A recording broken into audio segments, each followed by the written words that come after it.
Hello, my name is Yukari and welcome to Balcony Garden.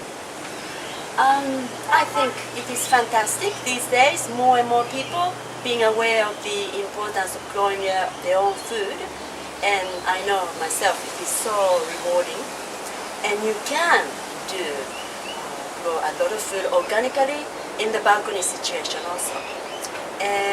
But if you have to buy always your seedlings, seeds, soil, fertilizer, mulch, that's not really sustainable, is it? So what I like to show you today is an organic, sustainable garden, but in a small scale, like balcony and courtyard, where you cannot bring soil directly, but in a container it's okay, and if you're renting, it's limited, but I show you how and to make it sustainable. Usually, when you want to start growing your food, what do you usually grow? Mainly vegetables. That's what people think. Edible things like greens or tomatoes. But what I like to recommend you is not just the vegetables. There are a few things it's good to grow together with vegetables. For example, herbs and flowers or natives. In Australia, we have lots of natives, bush tucker, that's edible as well. And also, I would like you to include water feature.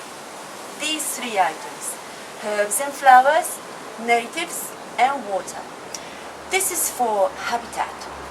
You're increasing the diversity of the species in an ecosystem. So even though this is veranda or balcony, you are actually creating forest. Just think about that. So in the real ecosystem, you have all kinds of insects, microbes, birds coming in.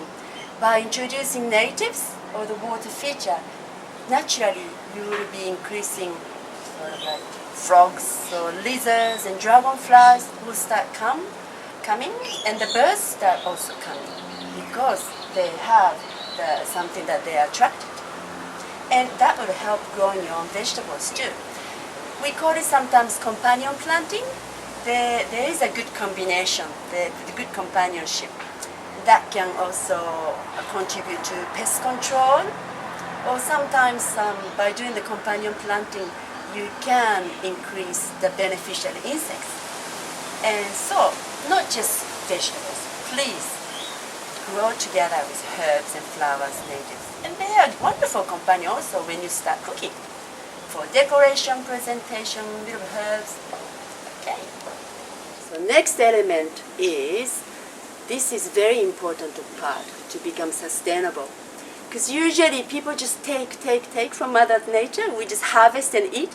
But by introducing mulch growing and green manure and some kind of compost making, now you are a sustainable gardener.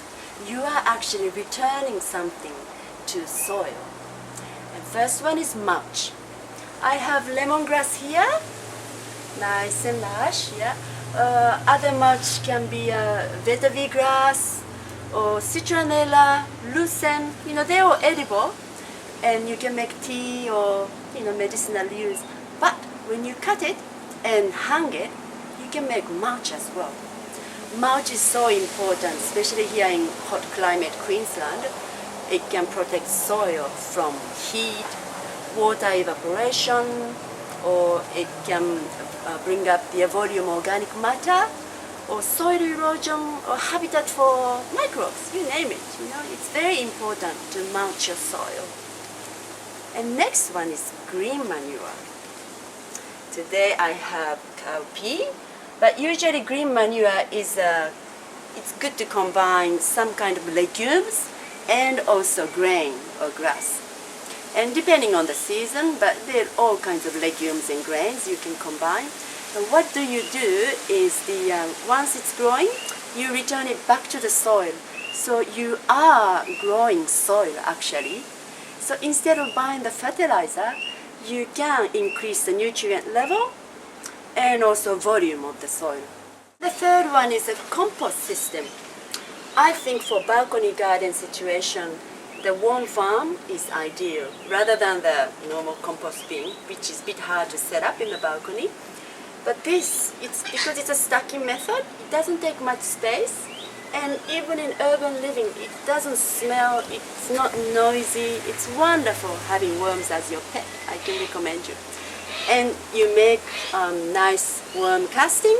Not only that, you can make liquid casting. Wonderful fertilizer at the same time. And the last one is what I call vertical planting. Things like climbing up species like beans and cherry tomatoes, because by using vertical planting, you can maximize the space. Just like high-rise in the city, not so much space, so you go high up.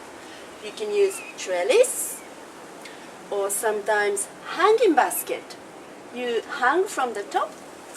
Using bamboos, you can make teepee shape or make trellis.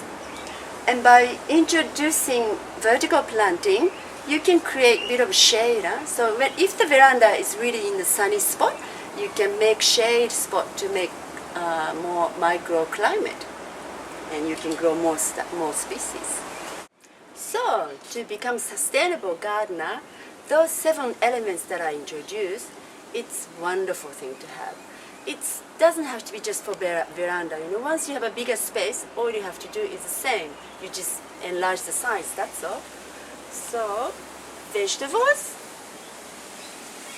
and herbs and flowers, water. If you have a bigger tub, you can even grow water-loving plants, edible things like water chestnut, watercress, things like that. And natives. This is lemon myrtle. You can make nice tea and medicines and essential oil, beautiful. But this can be also mulch too. Compost, mulch growing, and green manure growing. Please include that. Then you are really sustainable gardener when you have those. You're returning something for the future growth of your food. And last, vertical planting. To maximize the space because you only have limited space in balcony. Well, by doing gardening this way, you might think, I have less pots of vegetables because I have another pot for mulch growing or the green manure, just herbs. But please think about the quality. By introducing these 7 elements, actually your food, just one lettuce quality becomes much better. The nutrition level, the enzymes, or the soil condition becomes much better. So you actually need maybe half the lettuce to receive the same nutritious level. And this is what I really would like everyone to think about. More than the quantity, the quality is important. This way of gardening doesn't matter on the balcony or in a bigger scale. You are mimicking the forest, which creates no waste, and the quality becomes better and increasing diversity. So it's very actually easy to take care. You don't have to do much when the systems start going. And the best of all, you don't have to go buy your soil or mulch because you have it all here. But at least what you have here in your balcony is a very good quality, color, flavor, nutritious level. It's wonderful. So small but good quality. That's what you're aiming for.